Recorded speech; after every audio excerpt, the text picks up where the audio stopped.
Hello, my name is Michael Moore. I'm a veterinarian at the Woods Hole Oceanographic Institution, also known as WHOI. This video is of a filter-feeding North Atlantic right whale suckling her calf in Cape Cod Bay, Massachusetts in March of 2023. The individually distinctive markings enable a detailed catalog of each whale's life history. They migrate from Florida, where they calve, to New England and eastern Canada, where they feed. Thus, we have a detailed record of the population status through time, as shown in this graph. They peaked in 2010. Today, I'm going to briefly tell you how specimens at the Smithsonian and other museums have enabled better understanding of this story, and how the trend can be reversed. Specimens that were archived because we could. Yet their specific value was often not apparent until others came along with questions the sample collectors had no knowledge of at the time they were acquired.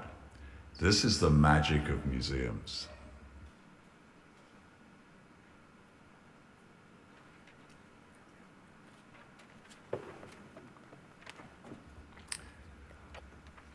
In June of 2010, the Coast Guard reported this dead right whale with rope around its left flipper and lower jaw. Its bones are now at the Smithsonian. Entanglements like this and collisions with ships are the major threats, both in terms of ill health and deaths. A recent federal report showed that at the current rate of entanglement, the solid line, the species will become extinct. There are only 69 reproductively active females left. They will be gone in a few decades unless we turn things around. The top line shows that even if we reduce the amount of entanglement by 50%, it will still be a downward slope. Thus, aggressive reductions in these major threats are vital. This whale was beached in Rehoboth, Delaware, and examined to establish the cause of death.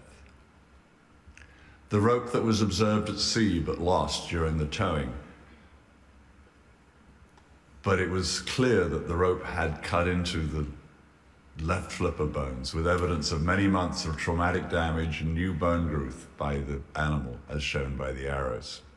It had clearly been in severe pain for many months. Without any rope to examine, it was not possible to say anything about the origin of the rope that had been seen at sea. The skeleton was trucked to Western Massachusetts for cleaning, and then in 2013 it was archived at the Smithsonian Institution. This was the first intact North Atlantic right whale skeleton to be archived there. It provides researchers a unique opportunity to examine the bones and the impact of entanglement on them. Here we are about to set off on the trip to deliver the animal to the museum facility in Suitland, Maryland. The skull was carefully unloaded with evidence of a semi-healed fracture in the base of the skull, probably from an earlier non-lethal vessel strike, as you can see from the white arrows.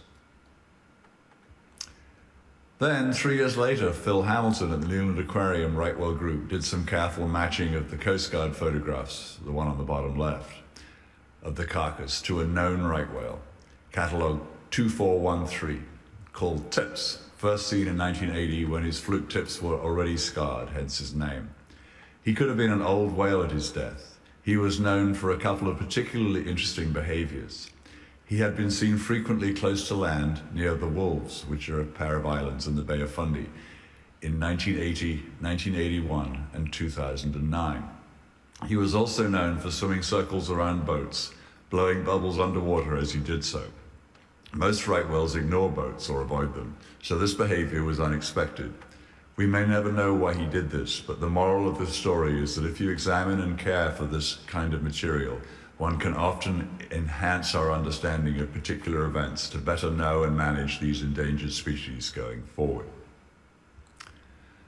Over the years, we've been able to define the problems facing North Atlantic right whales, where they may be most at risk, and potential solutions, such as removing rope from the water column and moving ships out of whale habitat or slowing them down.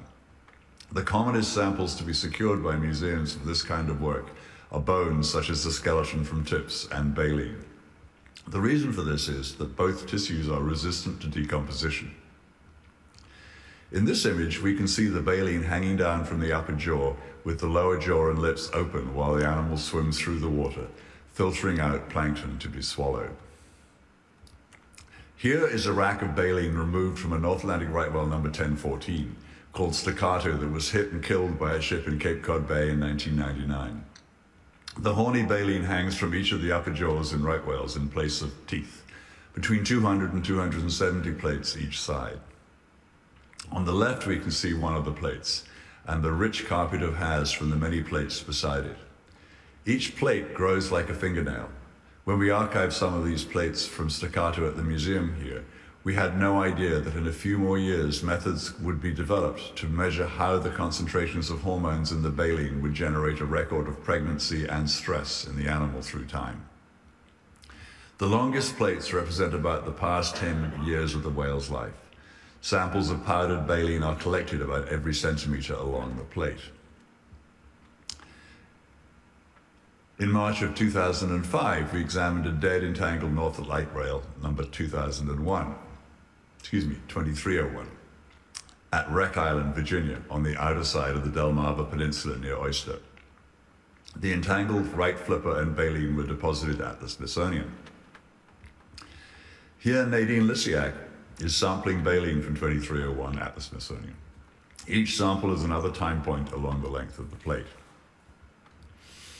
Nadine then published a paper of her findings. 2301 had a calf in 2002 and was seen entangled in September 2004, and dead in March 2005.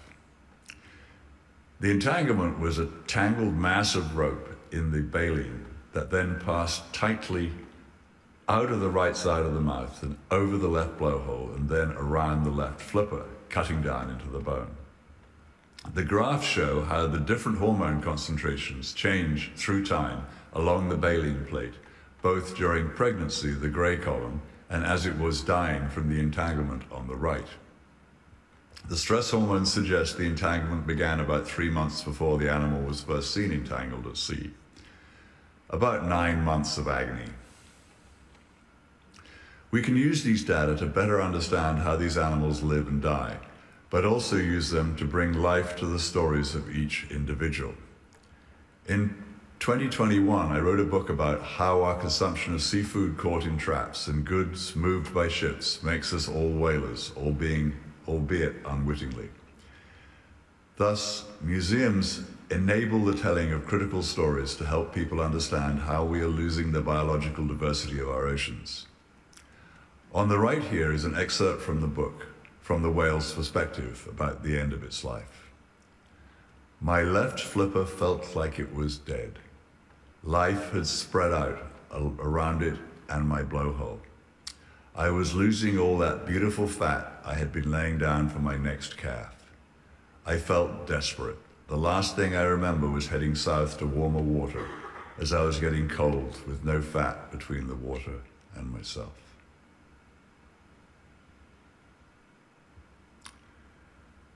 Museum specimens also help solve cold cases of missing identity. A dead right whale was found on a beach in South Carolina in 2011 with rope tightly bound and cutting deep into its right flipper. Catalog 3993 had been seen with a similar entanglement nearby in very poor condition, so we assumed the dead whale was indeed 3993, but initial genetic analysis was inconclusive.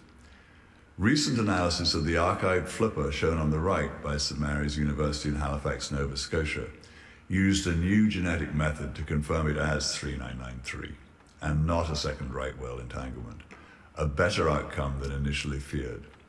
Thus, museums are critical in diverse ways for better understanding and conservation of endangered species. In summary, whether we are talking about the North Atlantic right whale or Rice's whale, we need to be aware of the problems threatening extinction, push for the solutions, vote with both our wallet and in the booth, and engage. Marine waters and resources belong to all Americans. Lobby politicians about your concerns. Visit museums. And vote with your conscience. Thank you.